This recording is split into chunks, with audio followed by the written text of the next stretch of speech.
This is a new day. This is a new day full of sound and light and expectation.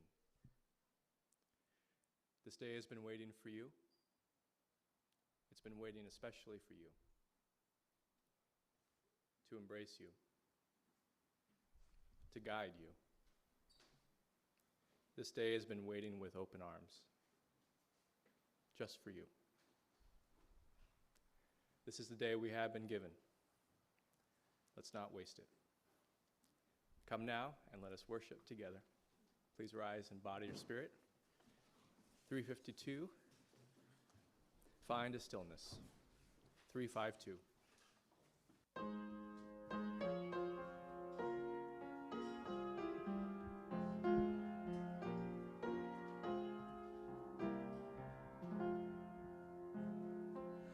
Find a stillness, hold a stillness, let the stillness carry me. Find the silence, hold the silence, let the silence carry me. In the Spirit, by the Spirit, with the Spirit giving power, I will find true harmony. Seek the essence, hold the essence, let the essence carry me. Let the flower help me flower, watch me flower, carry me. In the Spirit, by the Spirit, with the Spirit giving power, I will find true harmony.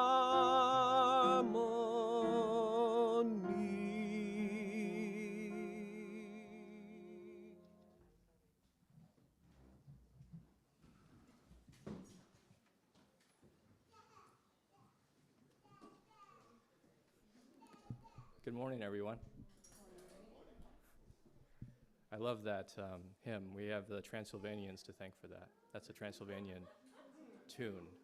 If you notice that on the bottom, but yeah, it's beautiful. So anyway, good to see you all. Happy Sunday. How are you all doing? Good. I don't even know what I'm doing here. You guys are great every single every single Sunday. I'm glad to hear it. How many of you were at the concert last Sunday? I know we had a nice crew of folks. So yeah, good. So I hope you had a great time. I heard it was a great time over at Birdfish Brewery. One of the musicians donated the money they would make from that concert to our church, J.D. Eicher. So thank you so much for those who supported him and went. Today we have a Constitution discussion with Bob Seibold. That's going to be today at 12:30 p.m., just around the corner in Schweitzer Lounge. You all are welcome to come to that.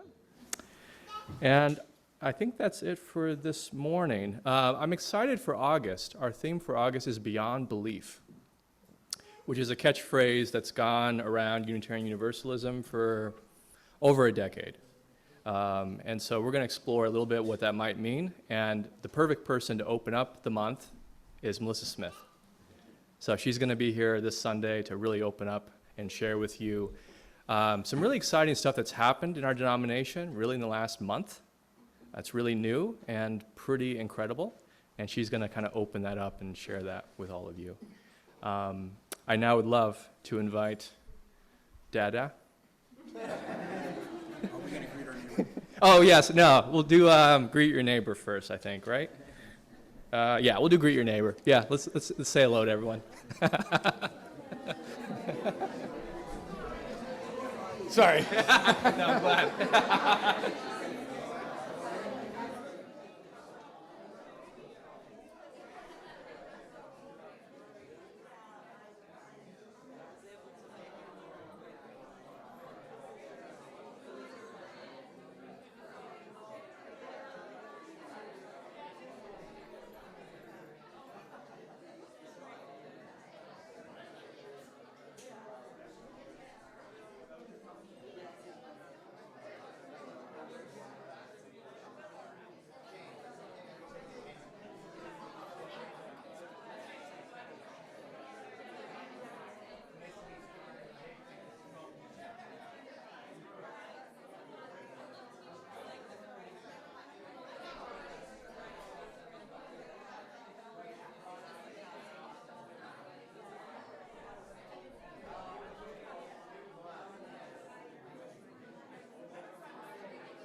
Hello and good morning, friends. How's everybody doing? I hope that this morning finds you well and thriving, or at least ready to practice some public vulnerability with me for a few short minutes here. Today we gather to discuss the nature of positive change, but I stand before you all in humility and open honesty that I really struggle to prepare an opening for our sacred space, which we ritualize through the lighting of this chalice. I'm not really sure why. I typically prepare my participation in this ritual at work, taking a break from lesson planning or meeting with students, grading papers, etc. And then a quiet hour or two of reflection on like a morning hike with my dogs is usually all I need to coalesce my thoughts on a given topic. But I've been wrestling with this topic about positive change for like 10 days. And I'm not really sure why, because, at first glance, it would seem just to be such an uplifting topic, and who couldn't, think of an instance of positive change in their life. But regardless, yet last night about 6 p.m., I just punted the ball, friends. So you're going to get a little stream of consciousness here as to all the thoughts I was thinking when I was trying to prepare for this. And then somewhere in the midst of that mess, maybe there'll be something to walk away from. We'll see. Change in my life prompts me to think, like at least individually, immediately, of my own goals regarding my personal evolution, especially towards better mental health over the last 25 years, and those changes that I hope to see in my own life by now. And I was kind of planning to, speak about that and have like a rah-rah, like, look how great positive change has been for me. Then I had a week that showed me I probably haven't had the type of progress in those areas that I had hoped for by this time. And, when you're reminded that you're far away from kind of the goals you had and the changes that you strive towards and hope for, that's kind of hard because it hurts to want to change and somehow find it beyond one's grasp. It's hard to try and devote a portion of yourself to the open and honest search for truth and justice, as we Unitarians do, and feel blocked at every turn by a society that still seems to worship money and fame as opposed to love. It takes a toll. And the Christ figure in the New Testament defined faith in Hebrews 1:11 as, quote, the substance of things hoped for, the evidence of things unseen, end quote. I used to be a really active Christian youth group church kid when I was growing up. My father was a minister. I was homeschooled until 7th grade and went to private religious-oriented schools after that. And I'm not really there anymore, but that definition of faith has always stuck with me. We have to have faith in change. Not just that it'll happen, but that it will be positive. We have to put hope in that. We have to look for evidence in things unseen. And so when I was thinking about that and evidence of positive change, drew me immediately to the second catalyst for my thoughts, which would be my children. That Christ figure in the New Testament speaks of love, oftentimes through the metaphor of children. In fact, the Christ figure says, quote, unless you change and become like little children, you will never enter the kingdom of heaven, end quote. I don't believe in heaven has been propagated by kind of medieval thinkers through today, or an afterlife of individuated consciousness personally, but I do believe in a concept of establishing a heaven on earth, at least of sorts, in real life, and like in our lifetime. And to do that, one prophet said we all needed to change and be like little children. Now, I have a little child of my own at home right now, and let me tell you, friends, the only constant thing in their lives is change. As well as my life, you finally get adjusted to a sleep schedule, boom, that changes. They like certain foods one week, and the next week they hate blueberries all of a sudden. Their favorite show on Tuesday prompts shrieks and tears when you put it on Wednesday. And if you are unfortunate enough to take a small child, to a foreign country, say like Iceland, like 4 time zones away where the sun never sets, there's going to be a lot of change in that child's life as they can't sleep for 10 days, and there's going to be a lot of change in your life. Now, does the child view all this bewildering melange of human experience as positive or negative? Does a 1 and 10-month-year-old human see the bewildering chaos of change around them all the time in a lens of positive or negative? I doubt it. I'm not sure there's a shade of quality to what's happening. It's just their life and experience. But we adults like to put that certain label on, what we experience as different, as changing, and whether or not it's positive. But unless we change and become like that little child, surrounded by the chaos, we will never be able to enter into a state of paradise or at least peace in our own hearts. And that advice is hard to take. It's not pleasant reality. And I think we can think of individuals in our own life who don't like change that much. For example, I have another child, and she doesn't like change that much. Change isn't something all of us do particularly well. My own personal light and the proverbial darkness of the world is my daughter, Delilah. But Delilah's not a big fan of change. She likes ritual and routine. For example, Christmas time. This is a perfect example. She loves Christmas, and she insists that we engage with the same schedule of events that she's enjoyed since she was 4 years old when we moved back to Ohio here from the Mountain West. There's a specific way we decorate the tree. We drive through the Festival of Lights in Columbiana every year. We stop and we look at the little elementary school competition for gingerbread houses. And we talk to Santa and we write letters and make reindeer food. Christmas cookies, Christmas Eve at my aunt's house, Christmas afternoon with my parents, all of it. Every wonderful part and role we play over and over again each year, as close to the same way as it was before. And she loves it, and I love it. I hope it never changes for her. I hope she never changes her sweet nature, her kind affection, and her love for animals. More than anything in the whole world, I hope that never goes away. But she's 12 years old and entering a season of change. So dramatic. We have a name for it, puberty. And countless stories as metaphors for what we all encounter in this period of change. It is bittersweet, friends. But it happens to all of us, and it's inevitable as death and taxes and change. And therein lies the rub for me. I strive for personal growth and change. I feel defeated when it doesn't occur in the way or time frame that I thought it would. I watch my children grow up and change month by month, year by year. I wish I could slow it down and hold on to it a little bit longer. And I desire to change back to be like them, to see it all again through their eyes. Maybe not every day, but like one. That'd be cool. To see heaven here now on earth, I think is part of that. Change provokes these contradictory emotions in us all the time.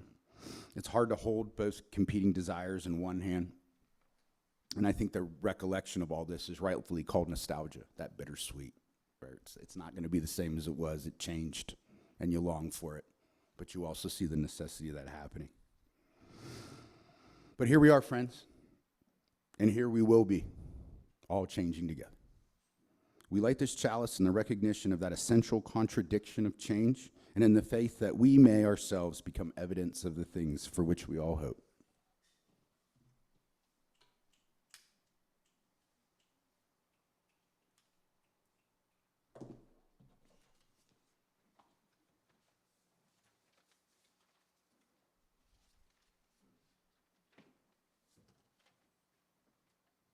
Speaking of hope, let's do our covenant together. I'm really not feeling like leading it, so I'll listen for a voice and then I'll join you. How about that? Love is the spirit of this church and service its law. This is our great covenant, to dwell together in peace, to seek the truth in love, and to help one another.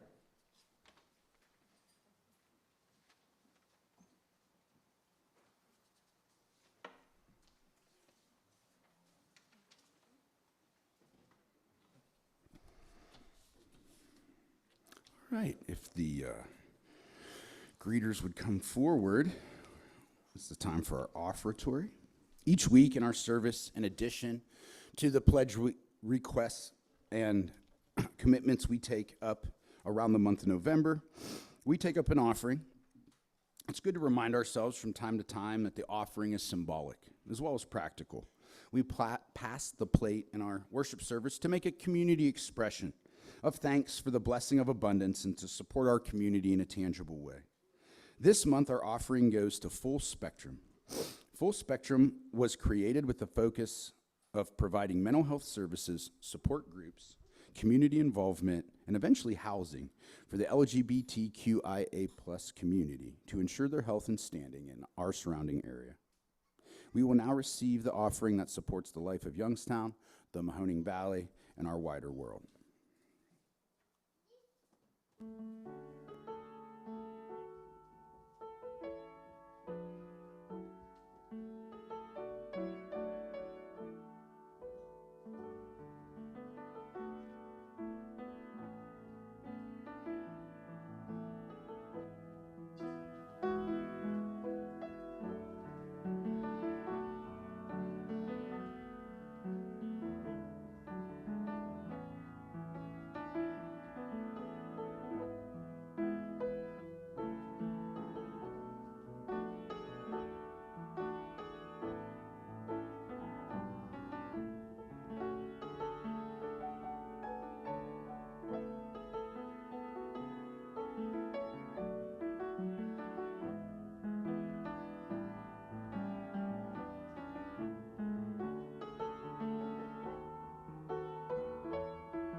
Our first reading today is an excerpt from This Life, Secular Faith and Spiritual Freedom by Martin Haglin.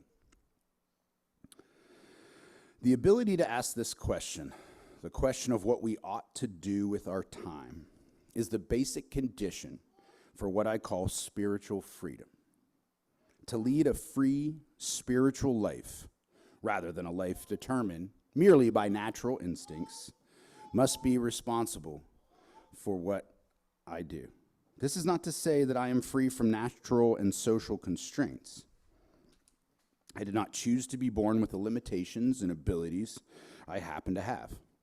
Moreover, I had no control over who took care of me, what they did to me and for me, my family, and the larger historical context into which I was born shaped me before I could do anything about it. Likewise, social norms continue to inform who I can take myself to be and what I can do with my life. Without social norms, norms I did not invent on my own, and that shape the world in which I find myself, I can have no understanding of who to be or what to do. Nevertheless, I am responsible for upholding, challenging, or transforming these norms. I'm not merely casually determined by nature or norms, but act in light of norms that I can challenge and transform. This is what it means to have a spiritual life. Even at the price of my biological survival, my material well-being, or my social standing, I can give my life for a principle to which I hold myself, or for a cause in which I believe. My freedom, therefore, requires that I can ask myself what I should do with my time, even when I am utterly absorbed by what I must do. What I say, what I love, what I do, the possibility of this question must be alive in me. Being engaged in my activities, I must run the risk of being bored. Otherwise, my engagement would be a matter of compulsive necessity. Being devoted to what I love, I must run the risk of losing it or giving it up. Otherwise, there would be nothing at stake in maintaining and actively relating to what I love. Most fundamentally, I must live in relation to my irrevocable death. Otherwise, I would believe that my time is infinite and there would be no urgency in dedicating my life to anything. The condition of our freedom, then, is that we understand ourselves as finite. Only in light of the apprehension that we will die, that our lifetime is indefinite but finite, can we ask ourselves what we ought to do with our lives and put ourselves at stake in our activities.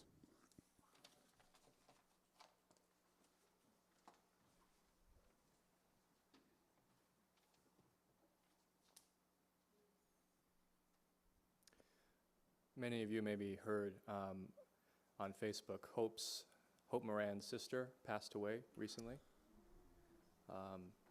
So I dedicate this meditation on all of our behalf to her. Let's hold her during this time and her family.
Our second reading is a responsive reading. You can find it in your gray hymnal.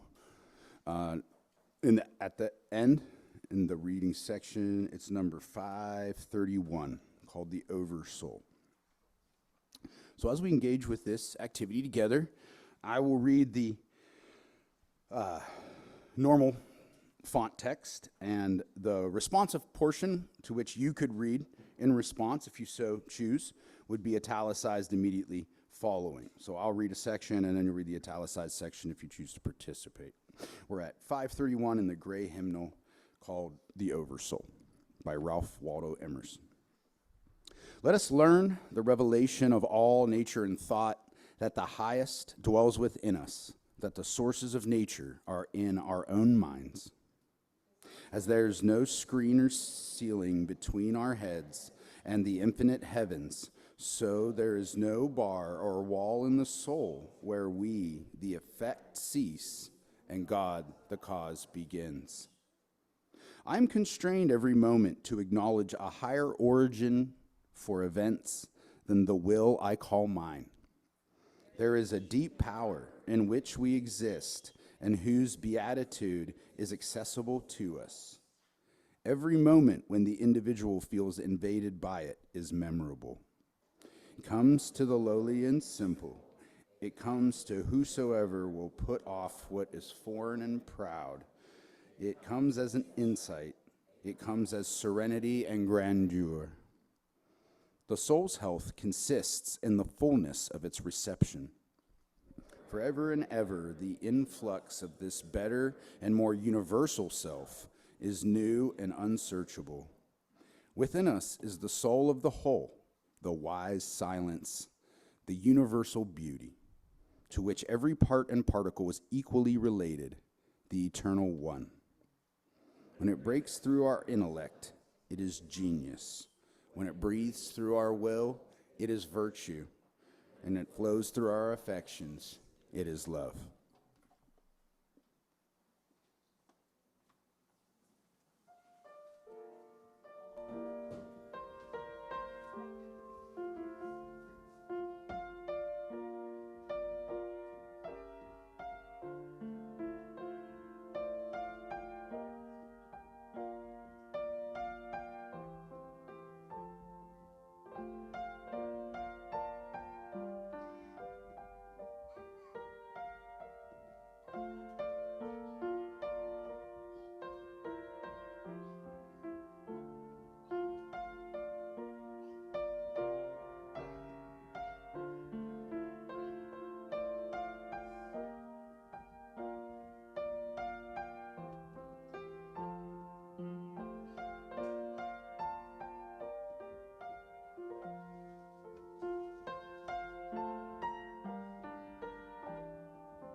I'm grateful, very grateful. I'm grateful to a member who recommended this book to me, This Life, one of the readings for this morning. I just started reading it. I haven't been all the way through it. But his point so far seems to be is that religious and spiritual values only come alive when we accept the limited time we have on earth. Instead of focusing on eternity, he thinks if we want to bring back a sense of spiritual freedom, and morality back to our culture, we must never forget that each of us has limited time. And I have to say, many ministers focus on death. They do, as the primary motivator. Many will say that the only reason that we are in this room right now is because on some level we know our time is limited. And for some, I think that's a great inspiration, even if it comes at a high cost. It certainly was a motivator at first for me. When I experienced a couple close deaths in my family, I was still fairly young at the time, and it did change the way I thought about life. I witnessed the things they worried most about while they were alive. Financial debt, interpersonal stress, work, and then they died. And all that was gone. It made me wonder on a deep level, what is worth worrying about? What is worth caring about? I didn't have an answer, but I carried that question around with me. It's probably not an accident that I'm a minister. I do think that the only questions worth asking are the ones that we don't have answers for. Those are the only ones, in my opinion, actually worth asking. When we make time to ask questions that no one has answers to, sometimes something happens. I don't think we can be alive very long without being changed in some way. Even if we experience ourselves over the years or decades as being unchanging, the world changes. And thus we feel different in it. Politicians come and go. We've seen that. Language changes. The way we think about ourselves changes. Things once accepted as normal become open for questioning and investigation. Emerson is one of our faith ancestors, and I like him. He was a spiritual investigator, someone who has inspired and continues to inspire me on my journey. He believed it was possible and perhaps necessary as Americans to come to an experience of directly experiencing the sacred on this land, in this place, with these people. Not just reading about it in poetry or texts, not just reading about it in good stories and taking it on good faith. No, actually experiencing it. Experiencing the soul of America. In you, in me, in the land itself. To experience the Spirit at work in the world, in our world.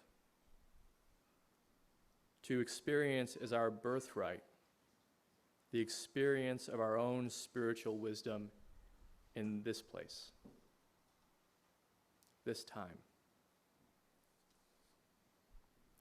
I think he pointed to eternity, but not in the usual way. He spoke of an eternity that can only be known and experienced in time,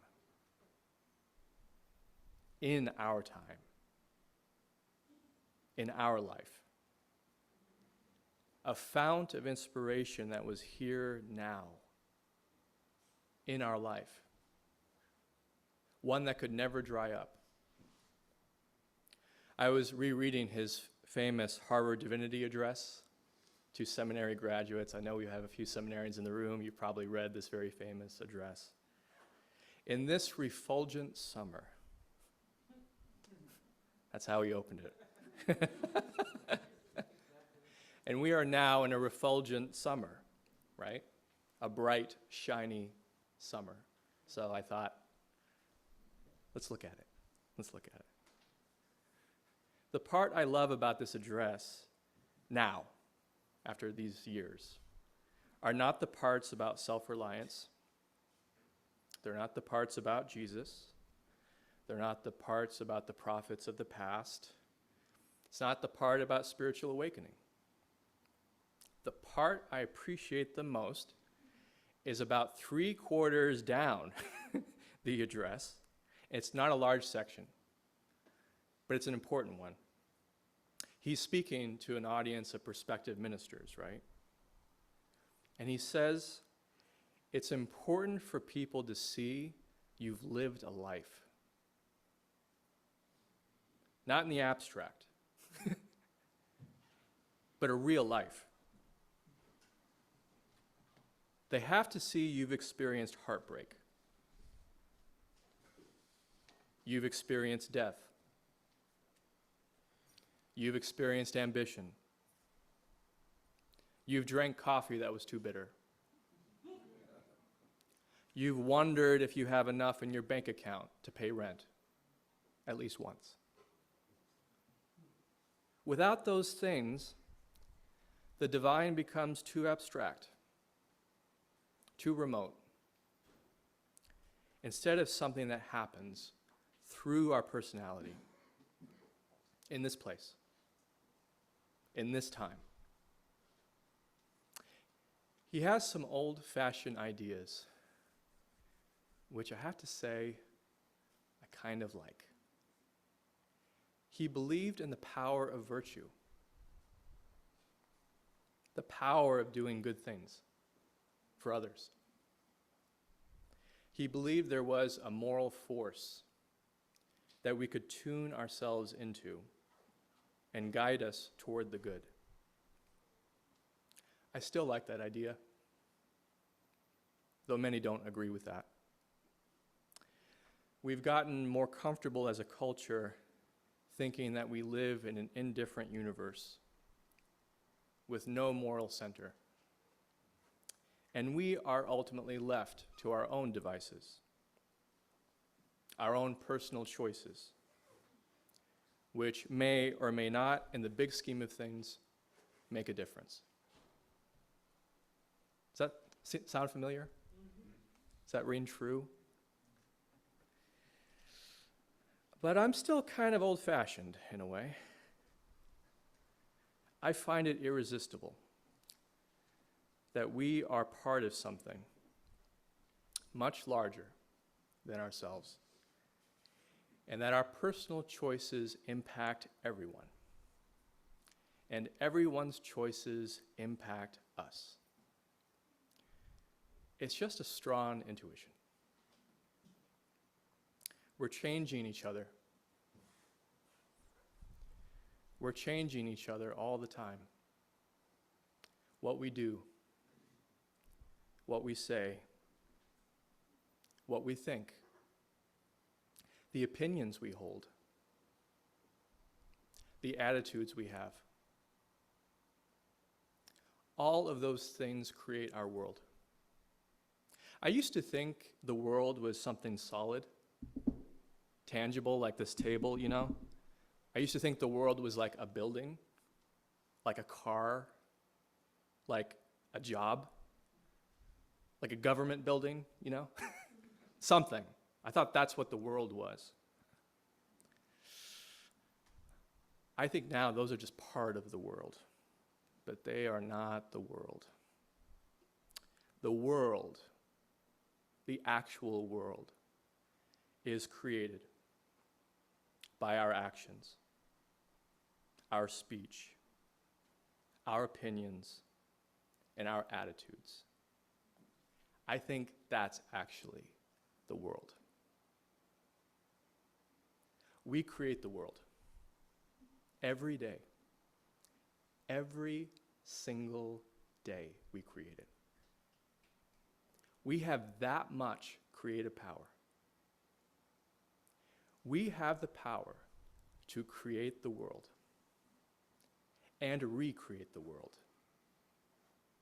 to the point that it almost looks like the same, even. We have that much power. If that's not spiritual power, I don't know what is. That is a huge, huge power. And the funny thing is, I've noticed this, not claiming that power, not using that power consciously, doesn't make it any less powerful. If we adopt the thoughts, attitudes, actions that are taught to us without any wonder whatsoever, any discernment whatsoever, that is just as powerful. We are changing each other in really powerful ways, even if we don't know it. And for me, the greatest hope is that we're not finished. Each day, it's not an accident I say this every single Sunday. Each day is a new opportunity to create the world. Each day. And how do we do that?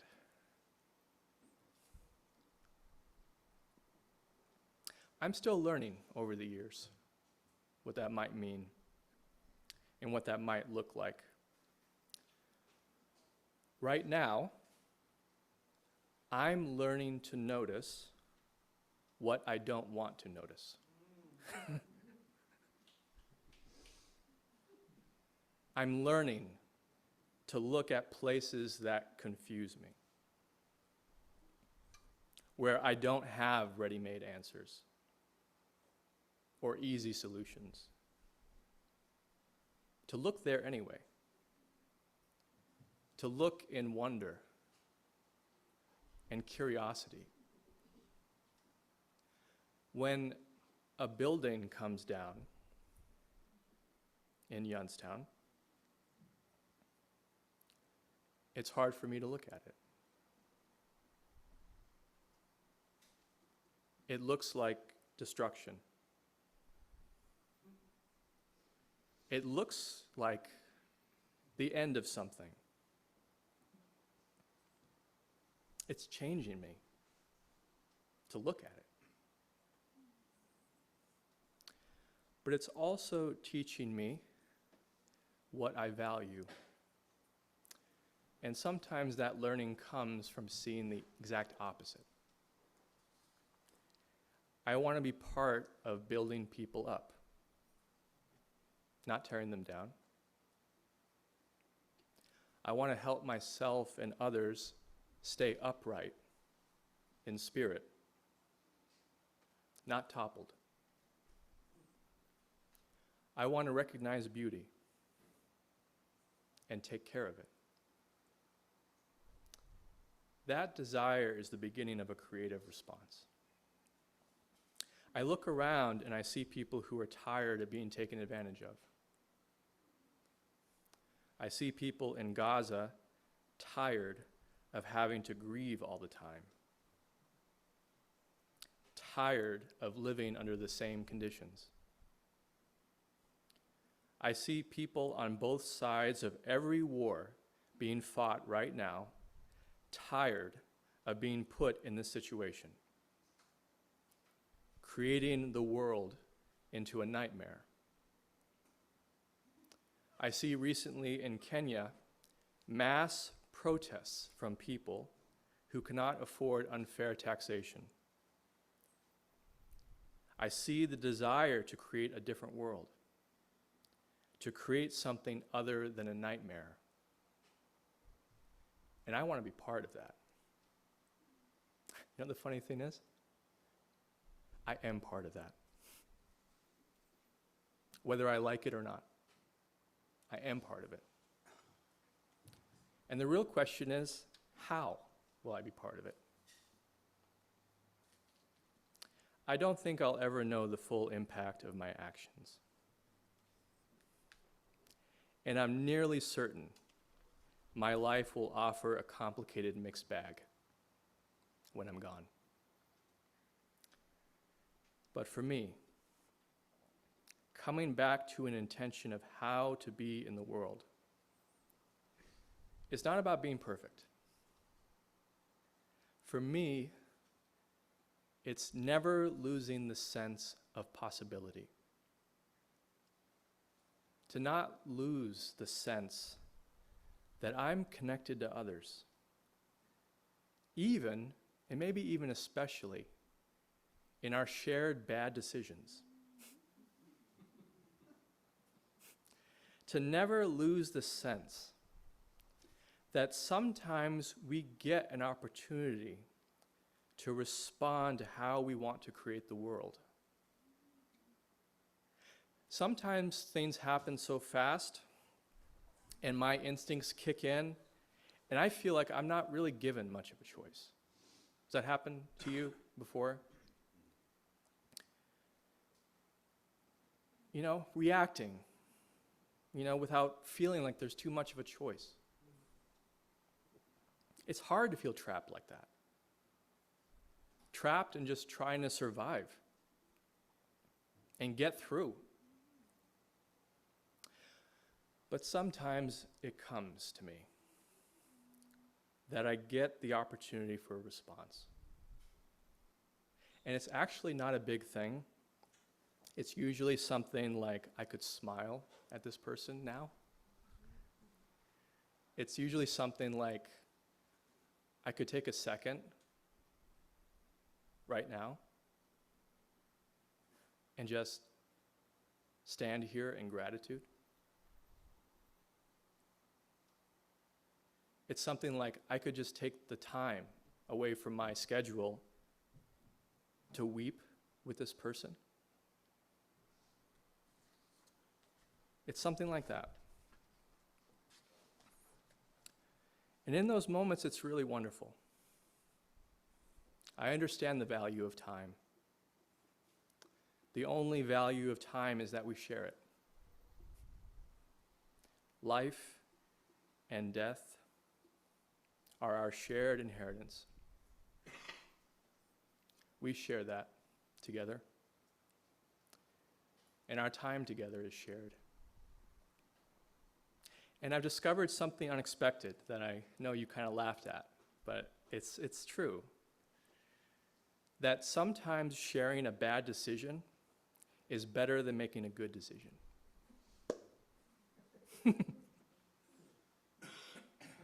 Realizing, go with me, I know it's a stretch. You don't have to agree, it's okay.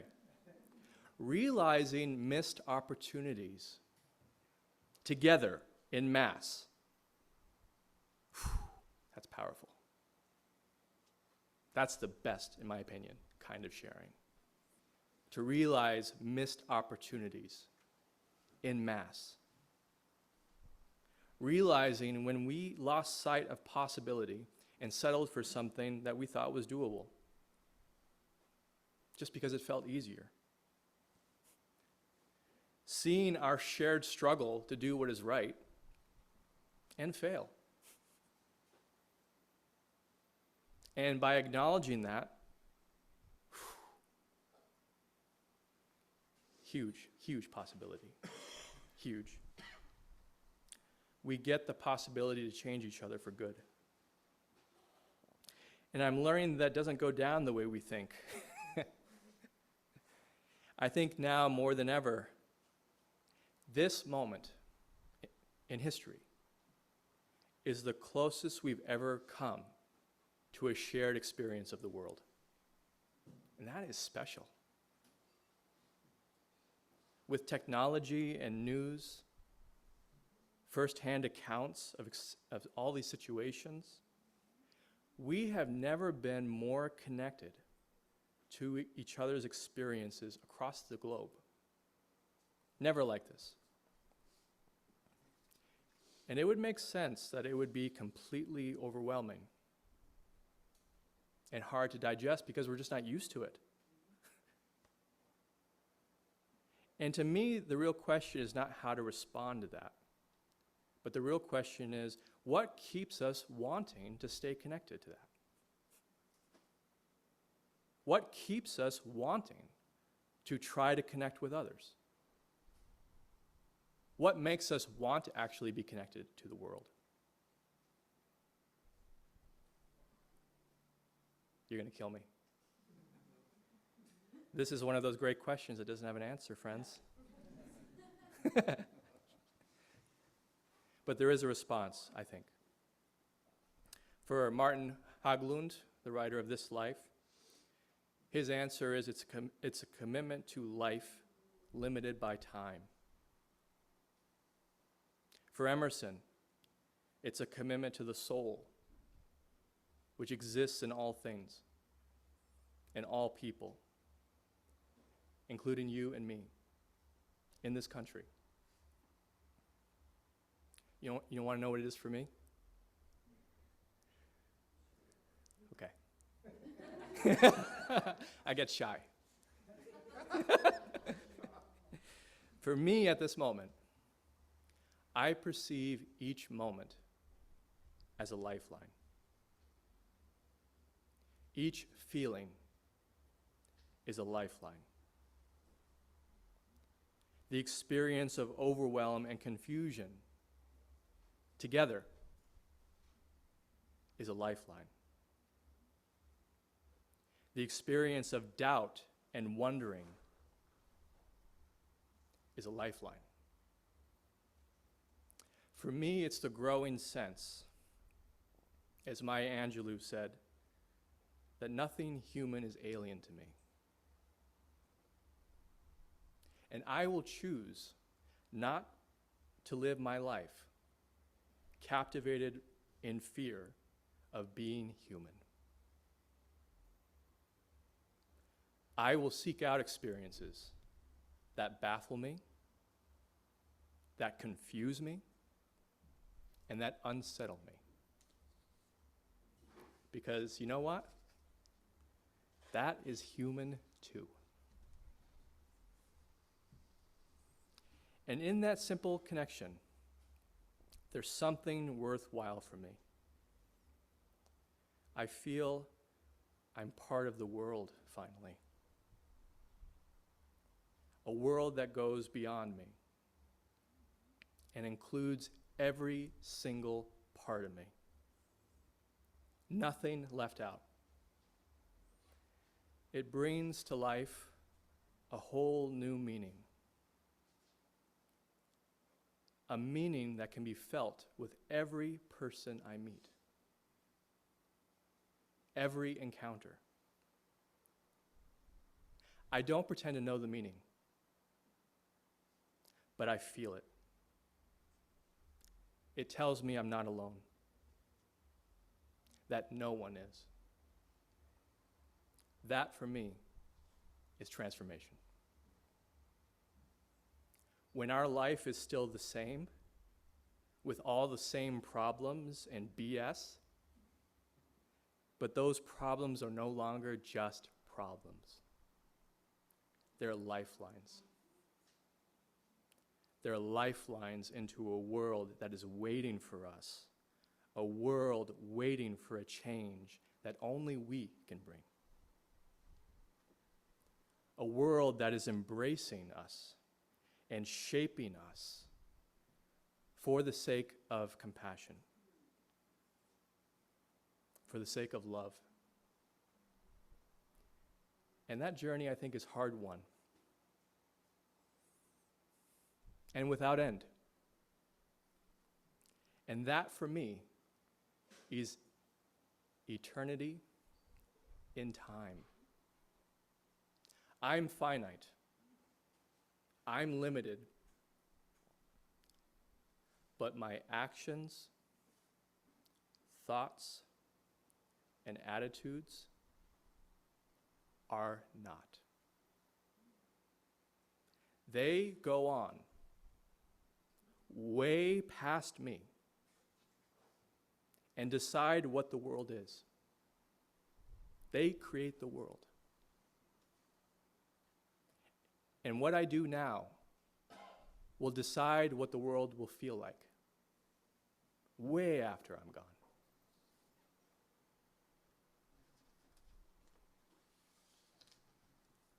What do you think of that? Think about it.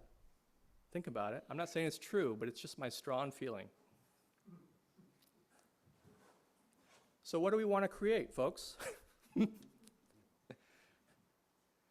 That's a great question for today, right? And guess what I'm going to do? I'm not going to give you the answer. But I'm going to leave you with a quote that might hint at something. It's from Maya Angelou. If a human being dreams a great dream, dares to love somebody, if a human being dares to be Martin King, or Mahatma Gandhi, or Mother Teresa, or Malcolm X, if a human being dares to be bigger than the condition into which he or she was born, it means so can you. And so you can try to stretch yourself so you can internalize homo sum humani nil ame ianum puto. I am a human being. Nothing human can be alien to me.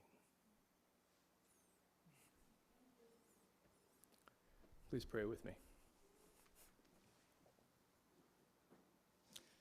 Spirit of love,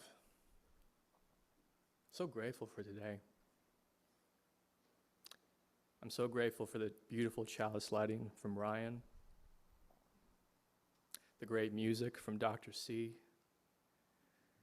all the people that have made this moment possible. Andy Crabb, Tim Reardon, all the people in this room, all our good friends and members on Zoom and later on Facebook and YouTube. Our hearts go out to Hope this morning and to her family. We pray for her and for everyone impacted by grief during this time. May you open us up to ways we can be hospitable toward each other, ways we can comfort each other, and ways we can actually be there for each other. All this we pray. Amen. Please rise and bow to your spirit. This is a great spiritual I love. Guide my feet.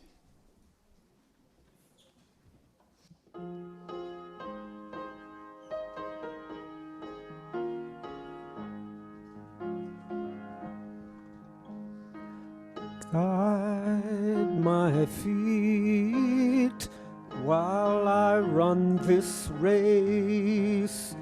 Guide my feet while I run this race. Guide my feet while I run this race. For I don't want to run this race in vain. Hold my hand while I run this race. Hold my hand while I run this race. Hold my hand while I run this race, for I don't want to run this race in vain. Stand by me while I run this race. Stand by me while I run this race. Stand by me while I run this race, for I don't want to run this race in vain. Search my heart while I run this race. Search my heart while I run this race. Search my heart while I run this race, for I don't want to run this race in vain.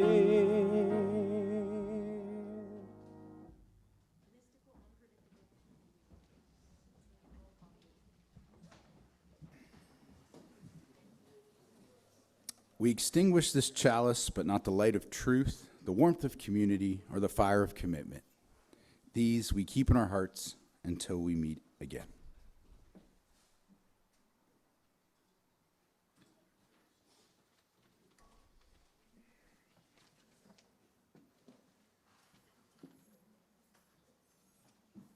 Thank you so much for helping me not to run this race in vain. As you depart, please remember the one great fact. You are loved and never truly alone.